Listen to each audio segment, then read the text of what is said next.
வணக்கம் AstraStock தமிழ் viewers. Stock market சீரீஸில் இந்த ஃபண்டமெண்டல் சீரீஸில் நம்ம ஸ்பெசிஃபைடாக அசட்ஸை பற்றி நம்ம பார்த்துட்டு இருக்கும்போது லாஸ்ட்டாக ஒரு சில வீடியோஸாக வந்துட்டு நம்ம நான் கரண்ட் அசட்டை பற்றி பார்த்தோம். இந்த வீடியோவில் ஸ்பெசிஃபைடாக கரண்ட் அசட்ஸை பற்றி நம்ம கம்ப்ளீட்டாக பார்க்கலாம். போன வீடியோஸ்லலாம் நம்ம வந்துட்டு நான் கரண்ட் அசட்டை பற்றி பார்த்தோம் இல்லையா, அது வந்துட்டு எந்த அசட் வந்துட்டு ஒரு வருஷத்துக்கு மேலே யூஸ் ஆகுதோ அதெல்லாம் நான் கரண்ட் அசட்ஸ் அப்படிங்கிற கேட்டகரியில் நம்ம நிறையவே பார்த்தோம். அண்ட் வந்துட்டு இந்த கரண்ட் அசட்னா அந்த பர்டிகுலர், அதாவது வித்தின் அ இயரில் நம்மளுக்கு யூஸ் ஆகக்கூடிய அசட்ஸ்லாம் என்னென்ன அப்படின்னு சொல்லிட்டு இந்த வீடியோவில் கம்ப்ளீட்டாக பார்க்கலாம். நீங்கள் ஸ்டாக் மார்க்கெட்டுக்கு பிகினர் இல்லை நியூ இன்வெஸ்டர்னு இந்த வீடியோ கம்ப்ளீட்டாக உங்களுக்காக தான் வீடியோ ஸ்கிப் பண்ணாமல் பாருங்கள். வீடியோக்குள்ளே போகிறதுக்கு முன்னாடி AstraStock தமிழ் சேனலை சப்ஸ்கிரைப் பண்ணிக்கோங்க ஃபார் த டெய்லி அப்டேட்ஸ். இந்த கரண்ட் அசட்ஸை வந்துட்டு எப்படி டிஃபைன் பண்ணியிருக்கிறாங்க அப்படின்னு சொல்லிட்டு பார்த்தீங்கன்னா, assets used within one operating cycle R 1 year. அதாவது ஒரு கம்பெனிக்கு ஒரு வருஷத்துக்குள்ளே யூஸ் ஆகிற அசட்ஸ் எல்லாம் கரண்ட் அசட்ஸாக வந்துட்டு டிஃபைன் பண்ணியிருக்கிறாங்க. இந்த ஆப்ரேட்டிங் சைக்கிள்னால் என்ன அப்படிங்கிறத நீங்கள் புரிஞ்சுக்கிட்டிங்கன்னா இந்த கரண்ட் அசட் அப்படிங்கிறத நீங்கள் இன்னுமே ஈஸியாக புரிஞ்சுக்கலாம். நம்ம வந்துட்டு இந்த ஆப்ரேட்டிங் சைக்கிள்னால் என்ன அப்படிங்கிறத வந்துட்டு ஃபஸ்ட்டு கொஞ்சம் டீட்டெயிலாக பார்ப்போம். அப்புறம் நம்ம வந்துட்டு கரண்ட் அசட்ஸ்குள்ளே வருவோம். இந்த ஆப்ரேட்டிங் சைக்கிளை பற்றி நீங்கள் புரிஞ்சுக்கிறதுக்கு நான் சூப்பர் மார்க்கெட்டை வந்துட்டு ஒரு எக்ஸாம்பிளாக எடுத்துருக்கிறேன். ஃபஸ்ட்டு வந்துட்டு இந்த ஒரு சூப்பர் மார்க்கெட் வந்து என்ன பண்ணுது அப்படின்னா, அதுக்கிட்ட இருக்கிற கேஷை கொடுத்து சப்ளையர்ஸ் கிட்ட இருந்து பொருளெல்லாம் வாங்குது. அதை நீங்கள் இந்த ஃபஸ்ட்டு உள்ள பாக்ஸில் நீங்கள் பார்க்கலாம். அடுத்து என்ன அப்படின்னு சொல்லிட்டு பார்த்தீங்கன்னா, அந்த வாங்கின பொருளெல்லாம் அந்த கடையில் வந்துட்டு ஸ்டாக் பண்ணுறாங்க. ஸ்டாக் பண்ண பிறகு கஸ்டமர்ஸ் வந்து அந்த பொருளை வாங்குறாங்க. அண்ட் ஃபைனலாக கஸ்டமர்ஸ் வந்துட்டு அந்த பில்லிங் டெஸ்கில் காசு கொடுத்து அந்த ப்ராடக்ட்ஸ் எல்லாம் வாங்கிட்டு போயிடுறாங்க. மறுபடியும் அந்த கம்பெனி அதுக்கிட்ட இருக்கிற காசு வச்சு புதுசாக பொருட்கள் வாங்குது. அந்த பொருட்களை திரும்பி ஷோ பண்ணுது. அந்த பொருட்களை திரும்பி கஸ்டமர்ஸ் வாங்குறாங்க. அந்த பொருட்களை வாங்கினவங்கெல்லாம் திரும்பி பில்லிங் செக்ஷனில் வந்து பில் பண்ணிவிட்டு காசு கொடுத்துட்டு அந்த ப்ராடக்ட்ஸ் எல்லாம் வாங்கிட்டு போகிறாங்க. இது போல் கேஷ் அண்ட் சேல்ஸ் வந்துட்டு ஒரு சுழற்சியிலே இருக்கும். இந்த சுழற்சிக்கு பேர் தான் ஆப்ரேட்டிங் சைக்கிள் அப்படின்னு சொல்லுவாங்க.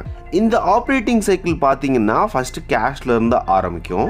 இது எதுக்காக இருந்தாலும் நம்மளுக்கு ஒத்து போகும். அடுத்து அதாவது அந்த கேஷ்ல இருந்து அவங்க வந்துட்டு கூட்ஸ் அண்ட் ரா மெட்டீரியல் வந்துட்டு பர்ச்சேஸ் பண்ணுறாங்க. இந்த பொருள், அதாவது ரா மெட்டீரியல் பர்ச்சேஸ் பண்ணதுக்கப்புறம் அதை வச்சுட்டு ஒரு ப்ராடக்ட் வந்துட்டு ப்ரொடியூஸ் பண்ணுவாங்க.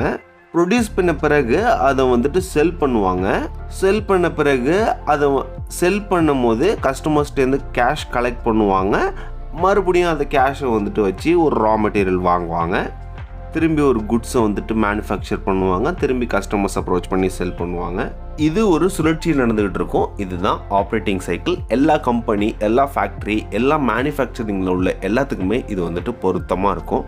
மேனுஃபேக்சரிங் மட்டும் இல்லாமல் இந்த ஹோல்சேல், டீட்டெயில் எல்லா விதமான கேஷ் ஃப்ளோலையும் இதுதான் ஆப்ரேட்டிங் சைக்கிள். இந்த ஆப்ரேட்டிங் சைக்கிளில் அந்த கம்பெனிக்கு யூஸ் ஆகிற அசட்ஸை தான் நம்ம வந்துட்டு கரண்ட் அசட்ஸ் அப்படின்னு சொல்கிறோம். இப்போ இந்த கரண்ட் அசட்ஸில் வந்துட்டு என்னென்ன எலிமெண்ட்ஸ் எல்லாம் இருக்குது அப்படின்னு சொல்லிட்டு பார்க்கலாம். இந்த கரண்ட் அசட்ஸில் வந்துட்டு 3 மெயின் எலிமெண்ட்ஸ் இருக்குது. அது என்னென்ன அப்படின்னு சொல்லிட்டு பார்த்தீங்கன்னா, ஃபர்ஸ்ட் ஒன்று வந்துட்டு இன்வென்ட்ரி, அண்ட் செகண்ட் ஒன் வந்துட்டு trade receivables, and third one வந்துட்டு cash, bank balance and investments. இது 3ஐயும் பற்றி நம்ம டீட்டெயில்டாக பார்ப்போம். முதல்ல வந்துட்டு இன்வென்ட்ரி. இந்த இன்வென்ட்ரிலையும் பார்த்தீங்கன்னா 3 டைப் இருக்குது. ஃபர்ஸ்ட் ஒன் வந்துட்டு ரா மெட்டீரியல்ஸ், செகண்ட் ஒன் வந்துட்டு work in progress, third one வந்துட்டு ஃபினிஷ்டு குட்ஸ். இந்த 3 தான் இன்வென்ட்ரியோட மிகப்பெரிய தூண்கள். இப்போ ஃபார் எக்ஸாம்பிளுக்கு, இப்போ ஒரு வுடன் போட் தயாரிக்கிற ஒரு கம்பெனி இருக்குது அப்படின்னு சொல்லிட்டு வச்சுப்போம். அவங்களுக்கு ஃபர்ஸ்ட் வந்துட்டு என்ன ஒரு ரா மெட்டீரியல் தேவைப்படும்னு பார்த்தீங்கன்னா வுட்டு. அந்த வுட்டை வச்சு அவங்க சில விஷயங்கள் பில்ட் பண்ணுவாங்க. அதுக்கப்புறம் ஃபைனலாக வந்துட்டு இந்த ஃபினிஷ்டு குட்ஸ் வரும். அந்த ஃபினிஷ்டு குட்ஸ் தான் போட்டு. அந்த போட்டை வச்சு அவங்க ஷோரூமில் வச்சுட்டு செல் பண்ணுவாங்க. இந்த 3 ஸ்டேஜையுமே பேலன்ஸ் ஷீட்டில் வந்துட்டு லிஸ்ட் பண்ணியிருப்பாங்க. ரா மெட்டீரியல்ஸ் எவ்வளோ இருக்குது அதை லிஸ்ட் பண்ணியிருப்பாங்க. ஒர்க் இன் ப்ராக்ரஸ் எவ்வளோ அமௌண்ட் இருக்குது, அண்ட் ஃபினிஷ்டு குட்ஸாக எவ்வளோ இருக்குது அப்படிங்கிறத தனித்தனியாக அவங்க வந்துட்டு ரெக்கார்ட் பண்ணியிருப்பாங்க. இப்போ நம்ம எப்பயும் போல் இந்த தீபக் நைட்ரேட்டோட இன்வென்ட்ரி செஷன் போனீங்க அப்படின்னா ஃபர்ஸ்ட் பார்த்தீங்கன்னாவே உங்களுக்கு இருக்கும் ரா மெட்டீரியல் அண்ட் காம்பனன்ட்ஸ் அப்படின்னு சொல்லிட்டு இருக்கும். Stores and spares, work in progress, finished goods இது எல்லாத்தையுமே பார்த்தீங்கன்னா தனித்தனியாக லிஸ்ட் பண்ணியிருப்பாங்க. ஒவ்வொன்றுத்துக்குமே எவ்வளோ அமௌண்ட் வந்துட்டு அதில் இருக்குது அப்படிங்கிறதையும் லிஸ்ட் பண்ணியிருப்பாங்க. நம்ம ஏன் இந்த இன்வென்ட்ரியை ஸ்பெசிஃபைடாக அனலைஸ் பண்ணணும் அப்படின்னு சொல்லிட்டு பார்த்தீங்கன்னா, ஒரு உதாரணத்துக்கு இப்போ ஒரு மளிகை கடைக்காரர் இருக்காருன்னு வச்சுக்கோங்க. அவருடைய ஸ்டோரில் வந்துட்டு சில பொருட்களை வந்துட்டு ஸ்டாக் பண்ணி வச்சிருக்கிறாரு. அவருடைய ஸ்டோரில் இந்த ப்ராடக்ட் இருக்கிற வரைக்கும் அதுக்கு இன்வென்ட்ரி அப்படின்னு தான் பேர். அது வந்து மக்கள்கிட்ட போய் சேரும்போது தான், அதாவது செல் ஆகும்போது தான் இந்த இன்வென்ட்ரிலாம் கேஷாக அவர்கிட்ட வரும். ஸோ இந்த ஸ்டாக்ஸ்லாம் இவர்கிட்டே இருந்துச்சு, இந்த இன்வென்ட்ரிலாம் அவர்கிட்ட இருந்துச்சுன்னா அவருக்கு பெருசாக எதுவும் சேல்ஸ் ஆகலை அப்படின்னு சொல்லிட்டு அர்த்தம்.